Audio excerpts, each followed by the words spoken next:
Hello दोस्तों, तो आज हम पढ़ेंगे मिनिमम वेजेस एक्ट 1948। आखिर ये होता क्या है। ये बीकॉम सेकेंड ईयर का जो कंपनी एंड कंपनसेशन लॉ के सेकंड बुक का नेक्स्ट चैप्टर है। तो हम पढ़ेंगे इसके अंदर सबसे पहले मिनिमम वेजेस का इंट्रोडक्शन। आखिर इंट्रोडक्शन में आपको दे क्या रखा है। तो इंट्रोडक्शन में देखा है to ensure the bare minimum health and secure the social status, the Indian government took stand of enacting an act called Minimum Wages Act 1948।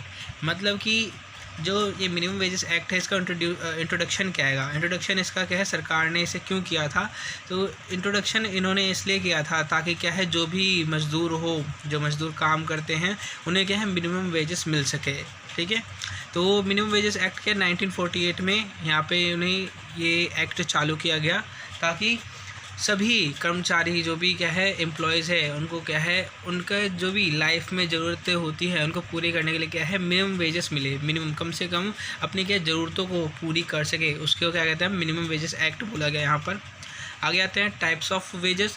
यहाँ पे क्या है 3 टाइप्स ऑफ वेजेस दे रखे हैं आपको। पहला आएगा आपका लिविंग वेज, फेयर वेज और यहाँ पर है मिनिमम वेज। तो हमारे देश में क्या है सिर्फ मिनिमम वेज चलता है, बाकी 2 वेज लिविंग वेज और फेयर वेज नहीं चलते हैं। तो देखो लिविंग वेज क्या होता है। लिविंग वेज के अंदर होते हैं वो वेजेस दिए जाते हैं जिससे क्या है एक एम्प्लॉय अपनी क्या है ज़रूरतें पूरी कर सके। वो सारी ज़रूरतें जैसे कि वो क्या है अपना कैलोरीज़ का, ठीक है, मतलब खाना पीना, शेल्टर मिल जाए, एजुकेशन दे सके अपने बच्चों को, ये सब क्या है इसके अंदर आते हैं लिविंग वेज के अंदर। सिंपल सी बात है, वो सारे ऐसे क्या संतुष्टि मिले जो अपने क्या परिवार को उसे चाहिए, जो उसे देना है। सबसे पहला खाना खाने के लिए उन्हें जो चाहिए कैलोरीज, और दूसरी चाहिए इन्हें क्या क्लॉथ्स कपड़े, और यहाँ पे शेल्टर चाहिए, उन्हें रहने के लिए मकान चाहिए। तो रोटी कपड़ा मकान इसे, और अपने बच्चों को अच्छी सुविधा दे सके, उसके लिए क्या एजुकेशन दे सके, उतना क्या है इनका निकल जाए, वो क्या है लिविंग वेज कहलाता है।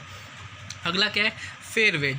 तो फेयर वेज का के अंदर आता है ये क्या है एम्प्लॉयज़ के जो उनकी क्षमता होती है, कैपेसिटी होती है, उसके ऊपर क्या है ये फेयर मिलता है। मतलब कि वो कितना क्वालिफाइड है, मतलब कि वो कितना अच्छा काम कर सकता है, कितना उसे एक्सपीरियंस है, कितना वो तेज़ी से काम कर सकता है, उस हिसाब से क्या है उसे वेज मिलता है। तो फेयर वेज वो हो गया।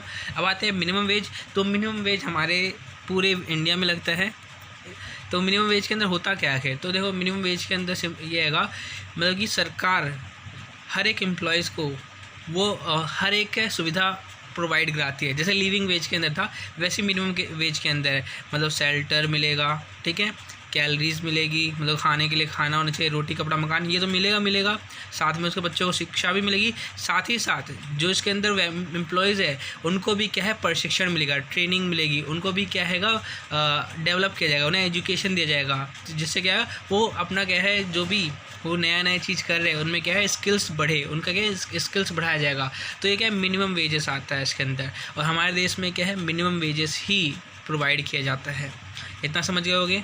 आगे चलते हैं द मिनिमम वेजेस एक्ट 1948। आखिर तो जो ये एक्ट है वो 1948 में ही क्या लागू हुआ था। वैसे ये अप्रैल 11 1946 में इसको इंट्रोड्यूस किया गया था इन पार्लियामेंट में। पार्लियामेंट के अंदर इसे कब अप्रैल 11 1946 में इंट्रोड्यूस किया गया। लेकिन ये पास कब हुआ, ये 15 मार्च 1948 में ये बिल जाके पास हुआ। इस बिल को तो पास कर दिया, लेकिन ये लागू कहाँ होगा इसकी बात आई। तो क्या इसके लिए शेड्यूल बना गया है। यहाँ पे क्या है बिल पास तो हो गया, लेकिन अभी क्या है इस एक्ट को कंसिस्ट करने के लिए कहाँ पे लागू होगा उसके लिए क्या यहाँ पे शेड्यूल बनाया गया। वो शेड्यूल क्या है 2 थे, हैज़ ए 2 पार्ट्स। पहला पार्ट 1 और दूसरा हैगा पार्ट 2। तो हमें वही क्या है पार्ट 1 और पार्ट 2 को समझाना है थोड़ा सा। जो शेड्यूल 1 है इसमें आता है employment in any woollen carpet marketing और सोल वेविंग एस्टेब्लिशमेंट। मतलब कि जहाँ पर भी क्या है वुलन, मतलब कि ऊन से संबंधित जो भी काम होते हैं, कारपेट बनते हैं, सोल मेकिंग होता है जहाँ पे सोल बनते हैं, वैसे कहीं पे एस्टेब्लिशमेंट में कोई क्या एम्प्लॉयमेंट मतलब काम करे, रोज़गार करे, या कोई राइस मिल हो गया, फ्लोर मिल हो गया, या दाल मिल, ठीक है, मतलब कि जहाँ पे क्या है आटा गेहूँ चावल जो भी है यहाँ ये मिल होती है, वहाँ पर भी जो लोग काम करते हैं वहाँ पर भी ये क्या होता है लागू होता है। इसके अलावा ये लागू होता हैगा employment in any tobacco manufacturing, मतलब जहाँ पे भी क्या है बीड़ी टोबैको बनता है वहाँ पर भी क्या लागू होता है। एम्प्लॉयमेंट इन प्लांटेशन, जहाँ पे भी क्या प्लांटेशन हो रहे हैं वहाँ पर। और एम्प्लॉयमेंट इन एनी ऑयल मिल, कोई सा भी ऑयल मिल हो, या एम्प्लॉयमेंट अंडर लोकल अथॉरिटी, या construction, maintenance, road building operation, कहीं पर भी। और स्टोन ब्रेकिंग, स्टोन क्रशिंग, जहाँ पर ये होता है, मतलब जहाँ पे पहाड़ वहाड़ तोड़ जाते हैं वहाँ पे भी क्या ये लगता है। Lac manufacturing, mica works, public motors transport, और टेनरीज एंड लेदर मैन्युफैक्चर यहाँ पर। और यहाँ पे और भी आएंगे जिप्सम माइंस,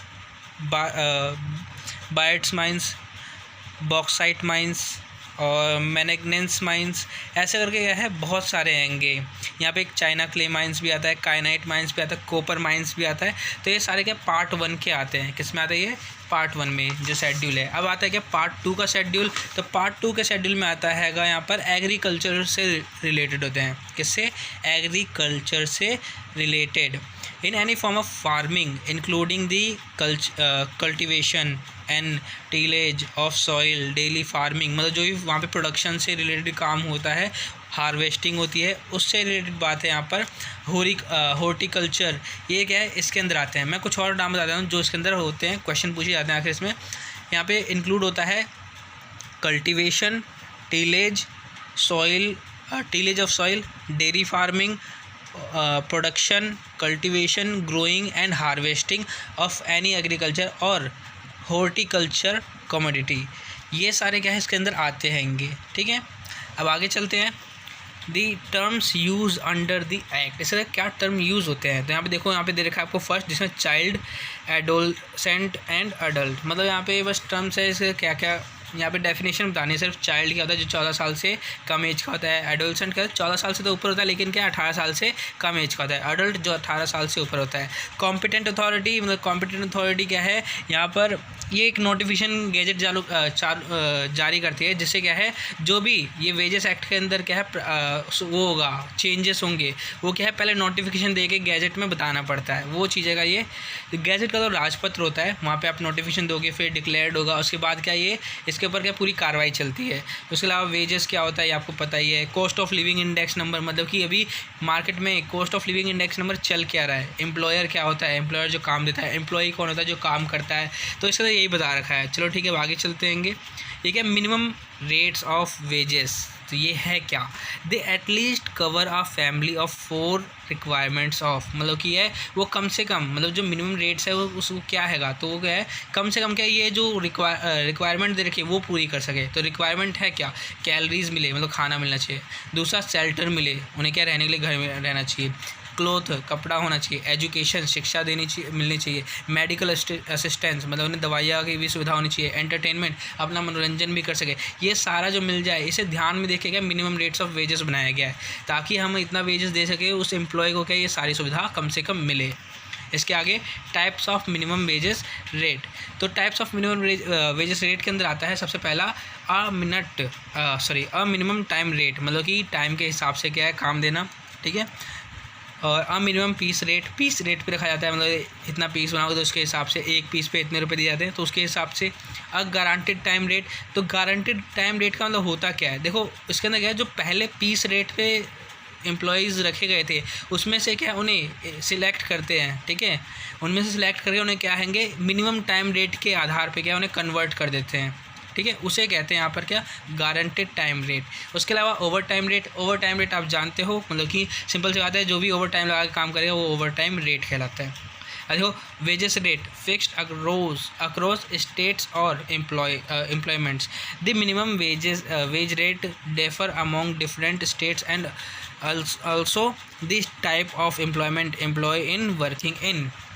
देखो बहुत ही सिंपल सा टॉपिक है, wages rate fixed across states और एम्प्लॉयमेंट्स। अब जो यहाँ पे जो वेजेस रेट की बात हो रही है वो क्या हर एक स्टेट में अलग अलग है, ऐसा नहीं कि कहीं पे सब पूरे देश में क्या है एक ही है, हर जगह अलग अलग है। जैसे कुछ एग्जांपल है यहाँ पे दे रखा है कि अंडमान निकोबार है, वहाँ पे हाईएस्ट दे रखा है मिनिमम वेजेस। हाईएस्ट क्या है वहाँ का, ये 322 रुपये पर डे था 2012 के हिसाब से बोल रहा हूँ मैं। ये 2012 में वहाँ का हाईएस्ट जो मिनिमम वेज था वो कितना था, 322 रुपये पर डे था।